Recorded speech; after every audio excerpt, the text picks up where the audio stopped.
For such a high class babe, yeah, when it came to dates, I'm sorry. I'm sorry, Nadia. Like, the dates wasn't it. There's a particular scene, and I'm inserted the clip here, where she's talking about this guy that she's gonna meet, or they went on a date to the superstore. Like, girl, what are we doing here? But anyways, if you don't know me, I am Miele Rayon, and I have started this new series branding the OG Nollywood and Gollywood stars. And today we have up Nadia Buari. Listen, if you grew up watching Nollywood like myself, I feel like she was the epitome of what it meant to be high class, high standard, just everything a girly girl really wanted to be, until you got later on into the movies and you realized, oh my gosh, like this girl is, quite questionable in her methods.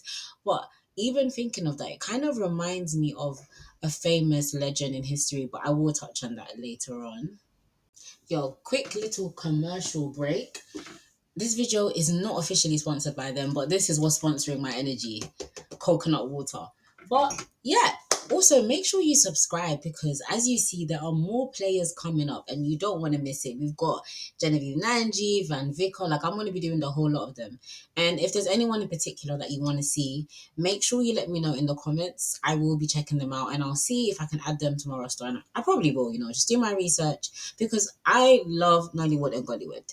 So we have four different categories in the game of how I would brand them. We have world building, persona, branding, and how this relates to you, because I know everybody is selfish and wants to know what's in it for me. So when it comes to world building, it's all about what kind of movies did she play in that ultimately built up this world around her, where we could identify who she is and what she's about. And when it comes to her particular movies, she was often always the leading lady. So this builds up the perception that she's someone that is desirable. She loves love, she's romantic, she also loves power. She often had the name of Beyonce. Girl, I'm sure during that time nobody could tell her that she wasn't the Beyonce of Africa. So that was the kind of world that was created around her. And then funnily enough, if she wasn't like some elite professional daughter, she was like this poor blind village girl. And insert blind like in theatrics. My homegirl was always blind for some reason. But I think that also built another world around her. So when it comes to her movies, if you remember a few of the titles, do let me know down below. I feel like one of my favorite ones was when she was playing, like I said, a blind girl.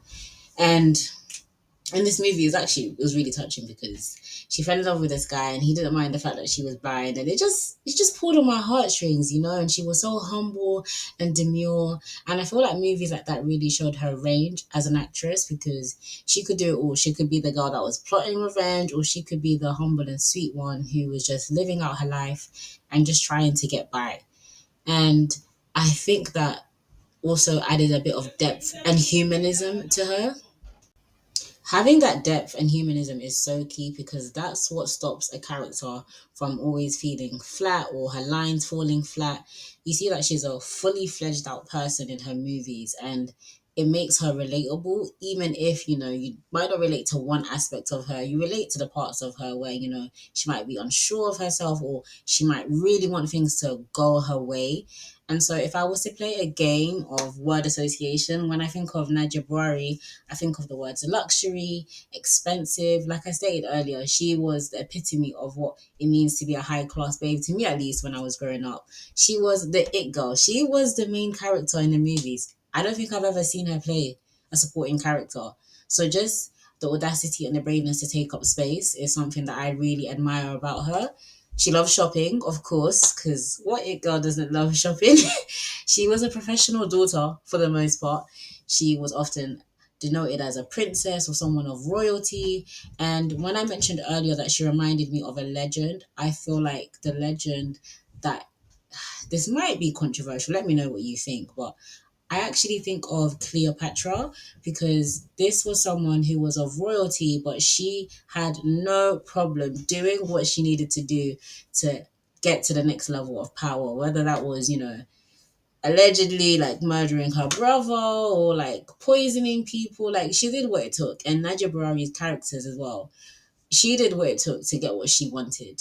So yeah, she was fierce in that aspect. She was profound. This is when it comes to her roles where, like I said, she was playing the poor village blind girl, or even in the movies where she was playing the elite professional daughter or a member of royalty. It was always towards the end that you would see her deep reflections, and you would notice that, oh, like she's actually learned her lesson. And last but not least, she is the legend. She is the moment. You know, she is the reason that we're here. If you have any other words that you think really describe her, or one word in particular that you would really attribute to Nadia Buari, please comment down below what you think about her and what she personifies to you. And I feel like if I was to use these words to now pitch her to brands, these are the kind of brands that I would align her with. Again, this is set in a world where obviously brands are actually open working with Nollywood and Gollywood actors in the early 20s, 2000, early 2010s. So with that image I have of her, brands like Dior Beauty, Dyson Hair, Swarovski, think ultra luxe, ultra girly, ultra feminine in terms of feminine presenting, meaning not the inward person, but just like looking after your appearance, looking after your hair. She loved the jewels and she loved the fashion. So these are the kind of brands that I would pin her with. And again, that pink aspect is really key. And I also feel like even though a lot of time has passed, whether it's past or present, I feel like she could still align with these brands. And another thing that I think would be really interesting is her, back in the day, or like I said, even now, because her brand image pretty much remains the same. Get ready with me videos, behind the scenes, what's it's like working on the set and doing her hair and makeup for certain shoots, or having her makeup done and talking about personal story times. Because as I mentioned before, it wasn't just the looks that made us gravitate towards her, it was the depth and the profoundness of her character nature in movies that also made her a standout character.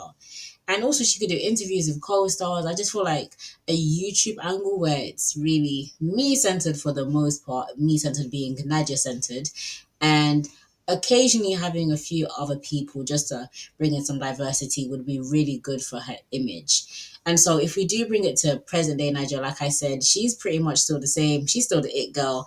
And one key thing actually about her image, I didn't actually put it down, was I feel like hair really played a part in building up who we see Nadia Buari to be. It was always that brown with the honey blonde, and now I think seems like she's deviated a bit from that. It's more of a natural, like 1B, dark brownish, leaning more towards black color, but it's still very girly, very feminine, big, powerful hair, which can also be a way to denote your power and your, like I said, ability to take up space and not minding being the center of attention. And that is idealism to a T, and I love it. So if I was to launch her back out there, the kind of things that I would want her doing is expensive taste tests, just like Lori Harvey did a couple of years ago. And another big thing that I feel like a lot of Nollywood actors could probably do, but definitely for someone like Nadia Buari, is discussing my most iconic looks. And the reason why I've put Salma Hayek here is because I do feel like there are some similarities in their personal brands and personal images, and that's someone she could potentially glean from. I would want to say J Lo, but I don't think she really has the best public relations, to be honest. But something along these lines would really help her. And then when it comes to own personal businesses or personal brands, I could definitely see her owning her own beauty parlor or head spa. I feel like head spa is like all the new age, or it was the new age. I don't know if it is really before. I don't know if it is now, sorry. And on top of that, I do believe a sustainable hair company or a hair accessories company, just like Jen Atkins has, would be really great and align well with her image. And so if you fancy yourself to be someone who loves all things related to girlhood and just get ready with me, but you also feel like you have some depth and profoundness to you and you don't know how to pin all these ideas together, then I am your girl. I love helping multifaceted creatives come up with a cohesive branding strategy so that they can, have the life that they desire and have a career that really aligns with them. And so, my final words for Nadia Buari: you raise a generation, you're a cultural icon across the diaspora, and the original high maintenance honey with soul and depth.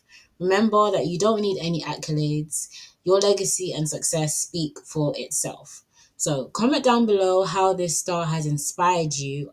Oh, and how dare you not subscribe, okay? I told you I have more. Have more in the vote coming. So yeah, make sure you hit the subscribe button.